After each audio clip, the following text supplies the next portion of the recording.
Alright, welcome back to Uberswe Community Server yet again. I'm just gonna show you what I'm doing down in my basement here.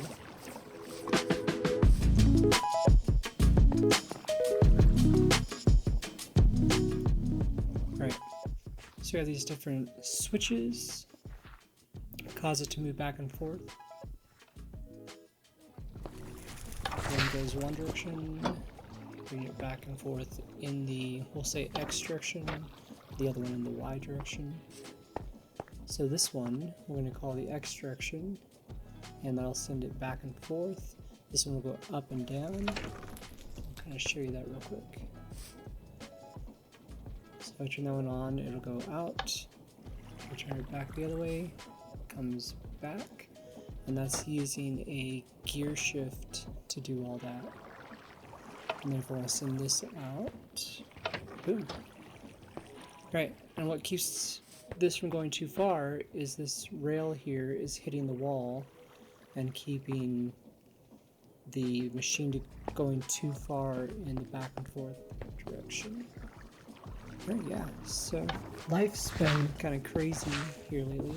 Had some sickness, and then Halloween, and Thanksgiving, and now getting close to Christmas, but finally got around to getting this video done, so I hope you guys like it.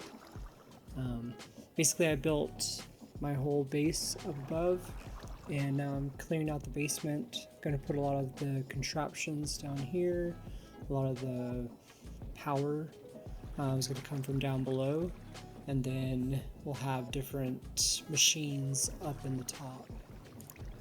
Right, let's go and take a look at how this machine works once it's actually moving. So as you can see, we're using a gantry. Gantry is allowing us to go along our two axes. We've got drills that when they move, they turn, thus drilling into the rock or the sand or whatever. And it all goes into this chest where we can store everything. And then, like I showed you once before, you can use the switches, but you gotta be really careful because if you flip the wrong one, it can come back and hit you. So hopefully this won't. Oh, yep. There we go. All right, so let's get this machine going and turn that on, and I will let you guys kind of watch how it works for a couple minutes.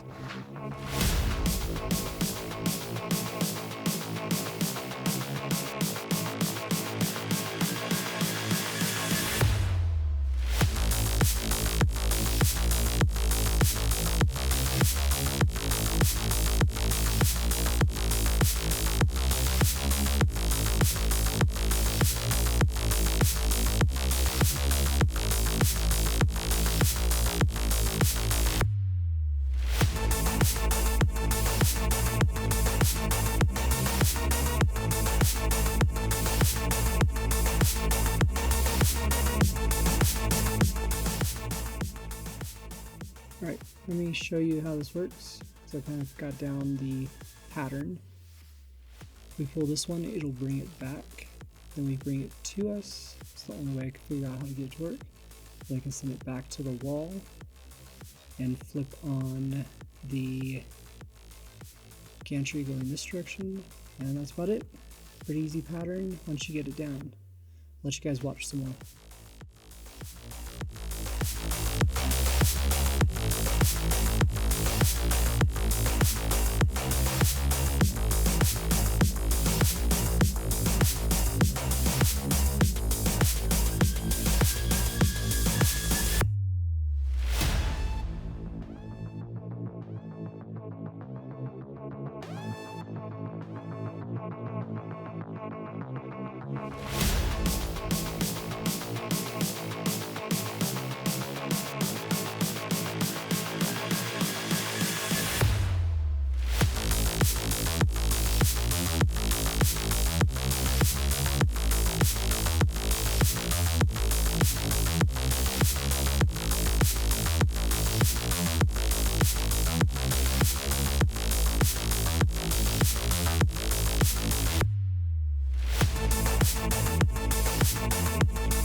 So pretty easy. This took me, I think, about an hour to do throughout the whole thing. Of course, we sped it up for you guys, but much easier than standing down here with all of the picks and trying to clear it out by hand.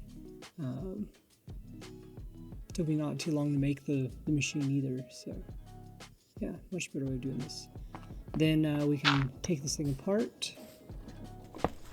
I don't know if I've shown you guys this yet, but you can use a cart assembler to pick up your contraptions, and there we go. Looks like it missed a couple pieces on the gantry, but that's not too bad. We can just pick those up for another time. I don't know that I actually used this again because I was, doing all this. Get those. And get these. Last one. Alright. Let's talk about the elevator. So if we're going to make an elevator, we need a couple particular pieces. We're going to need the actual elevator pulley to make the machine actually a machine. The redstone contact to tell it which floors are the ones it's stopping at, a windmill bearing for power, and a contraption control to let it know which floor we want to go to. So let's pick all these up. Oops. Yeah. And we'll get started building. Here we go. So you want to put down your elevator pulley first so it knows where to go up and down. And then of course you're going to want to connect that to power of some sort. I particularly like the windmill machine for this because it does a much better job of giving you good torque without having to do a whole lot of RPMs. It's kind of what I like about how I use my windmills. Then you gotta make a bunch of mistakes. Let's try that again. Oops. A bunch of mistakes. Alright, let's try this one more time. Here we go.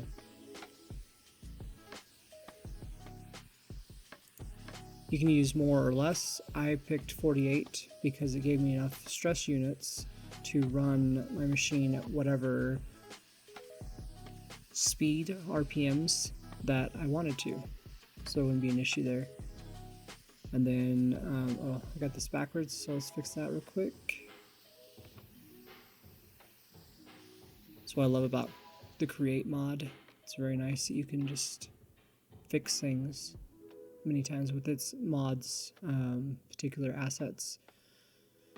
If you make a mistake, there's not a whole lot of issue with having to destroy and rebuild.